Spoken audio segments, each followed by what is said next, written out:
আরেকটি গুরুত্বপূর্ণ অঙ্ক, যেটা হচ্ছে a:b বলা হচ্ছে 3:5, b:c বলা হচ্ছে 5:4। তাহলে a:b:c এর মান কত?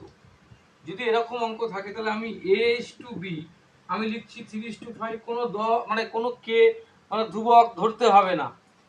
আর b:c বলে দিয়েছে, ডাইরেক্ট লিখে দাও, b:c মানে 5:4। এইবার এখানে একটা দ লেখো, দ বাংলার দ।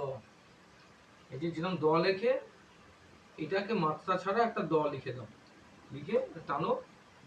3×5 = 15, 5×5 = 25, 4×5 = 20।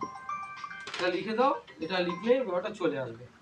এই অ্যান্সার হচ্ছে 15:25:20। এটা হচ্ছে, এবার এখান থেকে তুমি কাটাকাটি করতে পারো, 5 দিয়ে কাটছে, 3×5 = 15, 5×5 = 25, 4×5 = 20, তাহলে 3:5:4। এটা হচ্ছে এর উত্তর। যেরকম থাকবে সেইভাবে উত্তর দিতে হবে। এরকম আরও কিছু পেতে, আরও কিছু অঙ্ক পেতে আমার চ্যানেলটাকে সাবস্ক্রাইব করো।